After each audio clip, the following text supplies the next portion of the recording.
Still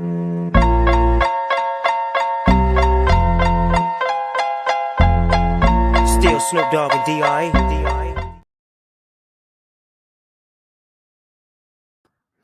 Hello and happy Saturday. Welcome to Villanova Tip Time, a Villanova men's basketball pregame show presented by the Nova Insider Network.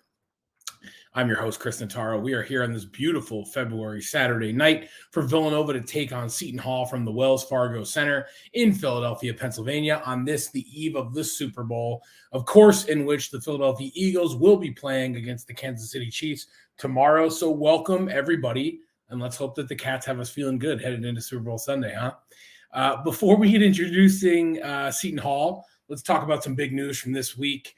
We'll, of course, include some chatter about the normal chaos going on across the Big East. Then we'll get into previewing tonight's game before we have you on your way at the top of the hour over to FS1 for this game in primetime on Saturday night. I have to say, before we get into it, the pregame buzz on Twitter is palpable. It honestly feels like most people who really care about this game heavily skewed that they're there. The parking lot looked absolutely rambunctious. It sounds like the student section is already fired up. It sounds like the drinks have been flowing all day, which is exactly what we want to create this home court advantage. Against Seton Hall is only, a little over an hour drive away. So I'm sure they'll have an opportunity to get some fans in the building as well. So you really want our home crowd to get cooking early in this one to give the Cats the best chance at a win. Also, the biggest news, which was just came out really within the last 30, 45 minutes. Props to our guy Tommy G for calling it before it was officially announced. But Jordan Longino officially available tonight back from his injury. So tonight is going to be the first basketball game in which the Villanova Wildcats men's program is at full strength since the Elite Eight in 2022. So almost a full year. We're talking about 11 months since we watched a Villanova game with this team at full strength. And there's honestly no time like the present because, as we all know, the Villanova Wildcats have dug themselves a little bit of a hole coming into this game with an 11-13 record, which is not good enough to even really be in the bubble conversation. I think it was on the Creighton game last Saturday. They flashed the Nova resume, and frankly, there's just not a whole lot there. And so Nova needs to start stacking wins and stacking them quickly. But the good news is that they're going to have plenty of opportunities to get better with a very tough slate down the stretch here to the final game of the season against UConn on March 4th. And then, of course, are probably going to have to do some damage in the Big East to even get in the conversation, maybe even need to win the whole thing at Madison Square Garden. But the fact of the matter is the Cats haven't been at full strength till tonight. They've looked better and better in every game that Justin Moore has played. Tonight will be his fifth game back.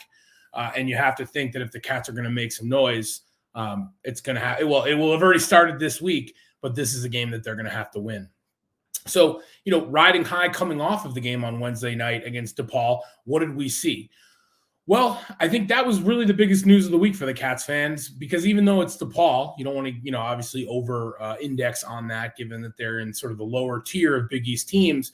This was a game where Villanova was able to finally flip the script on a late-game closeout, looking better as the game went on. One of the other, particularly exciting things was such a balanced box score with all five Villanova starters scoring double digits.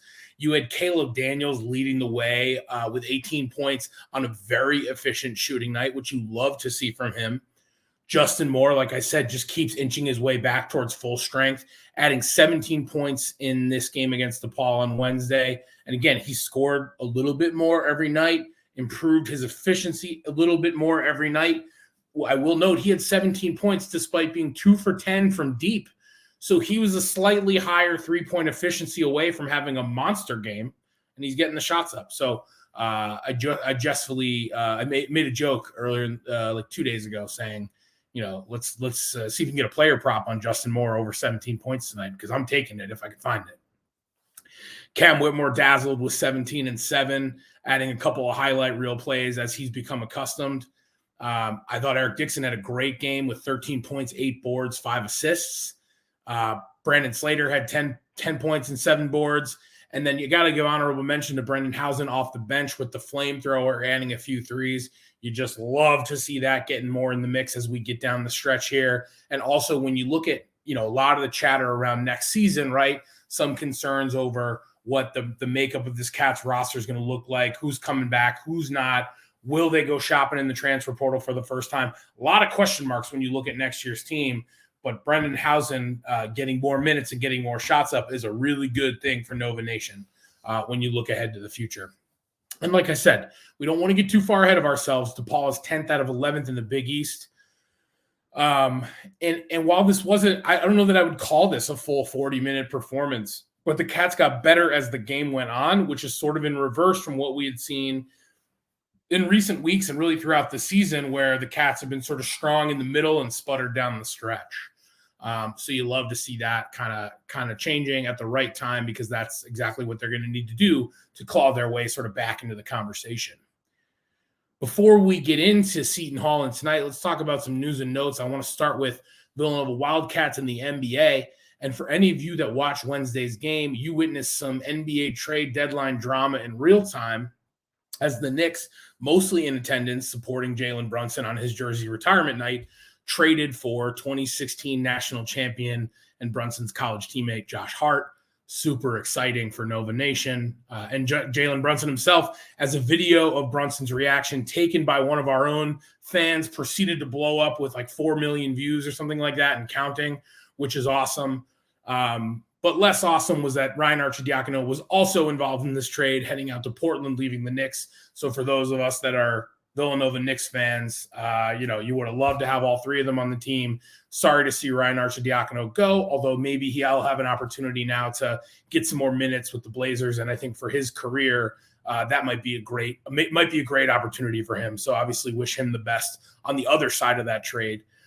And then overnight, Mikal Bridges got traded from the Suns to the Brooklyn Nets in the Kevin Durant deal as sort of the centerpiece going back to Brooklyn, which is pretty awesome.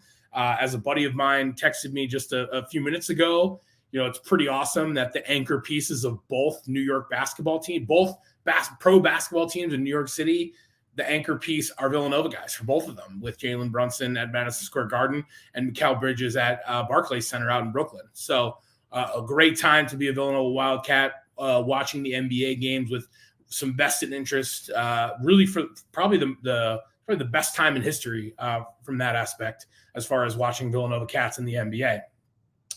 Last but not least, you had a mega multi-team deal that landed Sadiq Bey in Atlanta, which is now, I think, in jeopardy, the deal itself, because a player in that mega deal failed his physical. And so I think it's on the Warriors to figure out what they want to do, whether they still want to move forward with the trade or if they want to potentially amend the trade. So it has nothing to do with the Sadiq Bey component, but for now he's landed in Atlanta, but we'll see how that unfolds.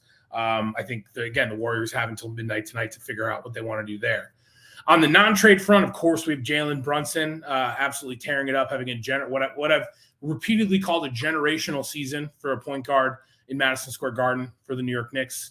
And also got to throw a shout out to Dante DiVincenzo, looking to have found a home with the Warriors, having a viral highlight reel play earlier this week himself. So really great stuff, what we're seeing from the Cats in the NBA. And next on the topic of legendary ballers, let's give a shout out to Maddie Siegrist for a second, and the women's team, and the awesome season that not only are they having as a team, but again, to use the term generational talent, that's what we're seeing from Maddie Siegrist, who today broke the all-time Big East women's scoring record on a 50-point performance. Can't forget about the 10 rebounds that she had to go along with those 50 points today. And I tweeted this earlier, because the conference scoring record is almost unbelievable on its own, especially in a conference that claims UConn women's basketball. But to do that, to break the record on a 50-point performance is really just absurd. Her previous best, I think, was 42. The conference record for a single game scoring was 43. So she broke the conference record for single game scoring on the same day that she broke the all-time conference record for total scoring. Just unbelievable. And somebody who's going to go down as an all-time great Villanova athlete. And in the latest women's bracketology, Maddie has Villanova currently projected around a 3-4 seed in what is shaping up to be one of the best seasons ever for a Villanova women's program, which is pretty exciting, especially considering there are some current concerns about whether or not we're going to be seeing the Cats in the men's program in the postseason. And so the women's program is here to show up in a big way and make some big noise come March. So before we get into Seton Hall, let's talk a little bit about the chaos in the Big East, because it really is just chaos. Shout out to the Full 40. They tweeted something like, oh, ho-hum, just the Big East. When your best teams are supposed to be playing the best ball, you've got just absolute chaos going on with teams that aren't supposed to be in games, winning games that they shouldn't win, upending the whole thing. So at the top of the conference, you've got Marquette, really steady at 12-3, now a half game in front of Xavier and Creighton, and Providence lurking also a game and a half behind Marquette. Now, of course, Providence with that loss today at St. John's kind of stunning everybody. But that Marquette, Xavier, Creighton, Providence group sort of rounds out the tier one that's really vying for that regular season title. I'm going to see some interesting contests between teams in that tier over the coming few weeks. Then you go down to tier two, you've got Seton Hall at 8-6, UConn now at 8-7 after losing to Creighton, and Villanova clinging to this, the conversation in this quote unquote tier two, 2 games behind UConn, 2.5 games behind Seton Hall, but of course playing Seton Hall tonight with a big kind of swing game there for the Cats to stay relevant in that tier two. And then on the bottom tier, you've got St. John's, Butler, DePaul, Georgetown, all seem pretty locked into playing on Wednesday at the Garden. But you got St. John's beating Providence today. You got Butler beating Xavier last night in sort of a grudge game, and you just got all kinds of stuff going on. Really, how many times can we say that there are no easy games in the Big East?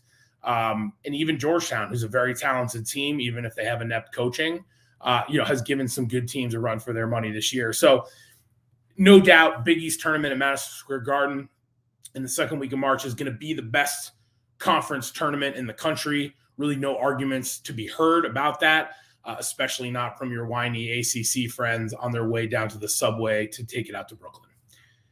All right, now that we're good and fired up, let's introduce the Seton Hall Pirates, led by Shaheen Holloway in his first season as the Pirates head coach, fresh off of his miracle run last year, leading St. Peter's to a very surprising Elite Eight run, and bringing some of his guys over with him to the Seton Hall Pirates this year. He's got Seton Hall playing pretty good ball. Again, squarely in the tourney bubble conversation right now, 15-10 overall, and good right now for 5th in the Big East. Their non-conference wasn't too sexy, highlighted by a rock fight win against Rutgers. I think that game was like 45-43. And Rutgers obviously has some really nice resume wins, including over number 1 Purdue. But Seton Hall, that's really it from their non-conference. They got blown out by then number 9th ranked Kansas at Kansas. They also lost to a common opponent with Villanova in Oklahoma by a good margin. That game was, I think, a home game for Seton Hall. And it was like, right around the same time that Nova played Oklahoma, maybe a week or two prior. So Seton Hall's presence on the bubble is really owed primarily to their strong 8-6 start in conference play. Biggest highlight there being a January win over then 15th ranked UConn. But the road in looks a lot tougher for the Pirates with, Georgetown next, kind of their only real layup remaining. But then they finish with at UConn, home for Xavier, home for Nova, and at Providence. So Seton Hall is going to have some work to do to really play their way firmly into the tournament conversation. I think most have them in sort of that last 4 in, first 4 out sort of zone right now. So you have to figure they're going to have to notch 1 or 2 of those wins against UConn, Xavier. They're going to have to get at least a win against Nova or Providence. But they're a really well-balanced roster. They've got 9 players averaging double-digit minutes with only 3 players averaging double-digit points. Those 3 players are the biggest offensive threats to keep an eye on. That's going to be guard Alamir Dawes, who averages 12 points a game, also coming off of a nice game earlier this week. You've got guard Kaderi Richmond, whose name you probably hear the most in just sort of general highlight reels. He's averaging 10 points, 5 boards, 4 assists. And then forward Tyrese Samuel averaging just over 10 points and 5 boards per game. But where this matchup gets really interesting is not so much on the offensive side of the ball, but it's with the Pirates defense, as it's come to be respected as one of the best in the Big East. So per Ken Palm, Seton Hall's defense surrenders 93 points per 100 possessions. I don't really know what that means either exactly or what that's good for, but it's good for 17th in the country. Not necessarily the most relatable metric, but it shakes out to them being ranked 17th in the country on defense. And while an opponent with a stifling defense would be concerning at times throughout this season, where Nova has really struggled to get it going offensively at times. It'll be an interesting test tonight for a Nova team that is getting back to full strength health again for the first time all season. So ever increasing Justin Moore looking better and better in what will be his fifth game back. Jordan Longino looking good in warmups like a guy who's returning to the court tonight. I think he'll provide the defensive spark to hopefully be able to go kind of tip for tip with the defenses in this game, maybe add a little bit of offensive spark, although, again, really looking to see, the Justin Moore efficiency continue on the up curve as his scoring continues on the up curve. Really nice opportunity for the Cats to build momentum. So with the last few minutes here, let's talk about some keys to this game. Number one, in all caps in my notes here, says work through Dixon. We talked about this a little bit before DePaul, where he put up 13 points, 8 boards, and 5 assists. That's a beautiful night of him taking care of business down low and finding the shooter when it's not there for him. Keep doing that. Good things happen for the Villanova Wildcats when they play that way and when Dixon sort of plays within himself and finds the open man when it's not there for himself. Second key to the game, again, I jestfully said Justin Moore over 17 points. He's looked better every game, increasing his point total and efficiency in all 4 games he's played so far. So tonight he's getting a really good Seton Hall defense that's probably going to crash down on him. Can he maintain that upward trend and continue to improve his efficiency? Again, I'm just looking at that stat line from Tuesday night where he was 2 for 10 from 3. If he can improve that efficiency a little bit on the kind of emerging, increasing scoring threat that he's become as he's getting back to full comfort level, look out world. Lastly, I think the biggest key to this game is just matching the defensive intensity for a Seton Hall team that doesn't give up a whole lot and has come to be respected as one of the top defenses in the league. The defense has been a weak point for the Cats at times this season. Justin Moore coming back and being a relatively elite defender helps. Getting Jordan Longino back tonight, sort of a surprise over the last hour, adds a tremendous extra spark for tightening up the defense. But if this thing turns into a rock fight, the Cats need to be ready to D up. And while we're at it, Alamir Dawes and Kadari Richmond are the best and really only deep shooters on the Seton Hall team. So let's not let them get lost in the switching for any wide open looks. Would love to see Nova continue to tighten that up, as that's been sort of a thorn in our side. And those are the guys to make sure not to let kind of spring loose on those lost switches. So that about brings us to the top of the hour. We are going to be off for both games next week. So we will see you again for Villanova Tip Time on Tuesday night, February 21st, ahead of our game at Xavier. But for now, grab a refill in your favorite viewing spot.